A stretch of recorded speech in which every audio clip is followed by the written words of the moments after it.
What's the difference between an amusement park and a theme park? Most people refer to any park with a ride in it as a theme park, but this isn't necessarily true. Theme parks and amusement parks, whilst both containing thrilling rides, offer pretty different experiences to their guests. Of course, which is better is subjective, but there are arguments for both sides, and I also have my own opinions. In this video, we'll go through what the main differences are, some examples of both, and finally some differing opinions on which are generally better. Firstly, what is the difference? Well, it's all in the names. Amusement parks do what the title says they do. You go to an amusement park for amusement. These commonly come in the form of a pretty or not so pretty place with rides and attractions. These could be thrill rides or family rides, big or small. Amusement parks can also range from small seaside parks with pay per ride and temporary attractions to huge expanses with long midways and massive towering rides. However, even if the rides all look extremely pretty with landscaping and planting, that doesn't make it a theme park. Theme parks have themed attractions in themed areas, and usually every ride is themed to some extent, even though most theme parks have unthemed rides dotted about. These parks often have more of a focus on the experience of walking through the park, discovering areas, and riding well-integrated attractions. Therefore, you are more likely to find bigger, more thrilling rides in amusement parks, since theme parks have to spend some of their budget on theming. That being said, some theme parks do manage to masterfully combine thrill and theming into a complete package experience, but this is difficult and not extremely common. When rides first started being introduced, every park was an amusement park. If you found a roller coaster, it would be a roller coaster, nothing more, nothing less. Usually coming from garden or seaside resorts, the introduction of mechanised rides brought an entire new form of entertainment, which turned out to be very popular. These amusement parks could be found all over the world, from Tivoli Gardens in Denmark to Coney Island in the USA.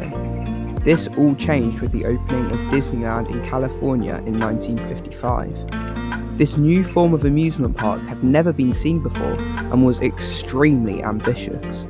Many believed that this new idea would never work, and that paying extra to build attractions that wouldn't impact the revenue of the park would do terribly economically.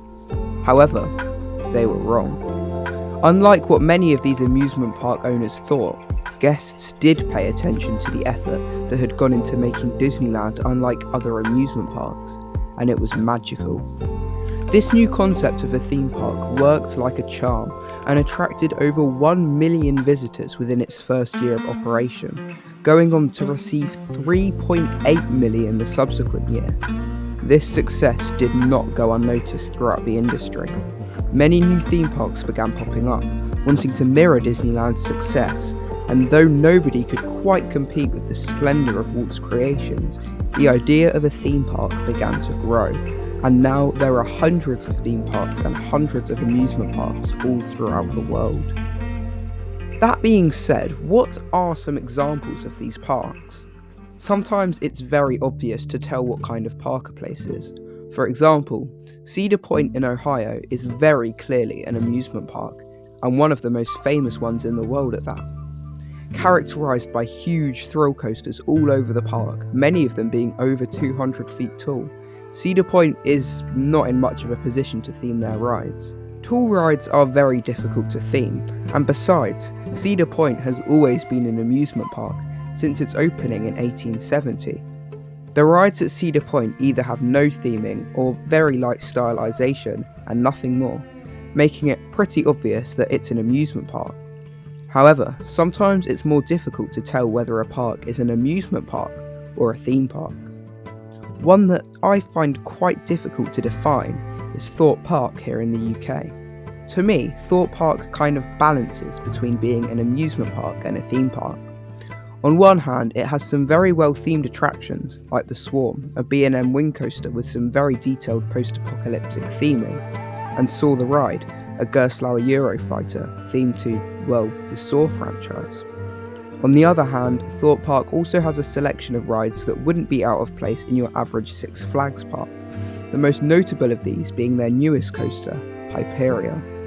I mentioned earlier that it's difficult to theme tall rides, and Hyperia was no exception, having more of a stylised look with its white, black and gold colour scheme and modern sleek buildings. Other examples of more stylised rides at Thorpe Park include Stealth, with a very loose racing theme which isn't really enough to be called theming. Most of the flat rides in the park, and Flying Fish, the park's best roller coaster, but certainly not the most well themed. That being said, I would call Thorpe Park a theme park. I think its themed attractions outweigh the unthemed or stylised ones, although those unthemed rides do make the decision a lot more difficult. But what do you think Thorpe Park qualifies as? I'd love to hear your opinions in the comments below. So, with that in mind, it seems that the reasonable conclusion to come to is that there are different levels of amusement parks and theme parks. Some amusement parks have no themed rides at all, some have a few themed rides, some are half and half, some are theme parks with mostly themed attractions but a few unthemed ones, and some are fully themed parks, where your immersion is never broken. This makes the grey area in the middle quite difficult to define, but in the end it's truly a matter of opinion. What else is a matter of opinion? Which type of park is better? There are arguments for both sides here. For amusement parks, it's all about the rides. Some would argue that not having to theme their attractions means that parks can spend their money on bigger, more thrilling and exciting coasters. It also means that parks can make their rides as long and sprawling as they want, without having to theme every part of the ride, giving more freedom with the height and length of coasters that they build. It also means that parks can build more roller coasters in a shorter amount of time, perhaps getting a new one every 2 years or so, rather than having to spend more time than that on the construction of the themed environments to surround the coasters.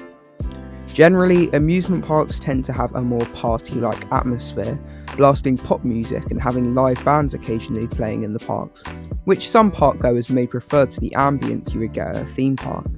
All of this being said, a lot of these reasons for preferring amusement parks are very rides-based, and if the roller coasters are the main reason you visit a park, then this makes lots of sense for you to prefer amusement parks, due to the higher number of high-thrill attractions that could theoretically be built there. On the other hand, I would expect that most of you in the comments prefer theme parks over amusement parks.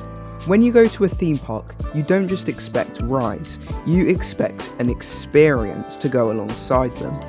That sums up what a theme park is trying to do, give you an experience that elevates your day from not just riding coasters, but being told a story, or being immersed in a land unlike your own.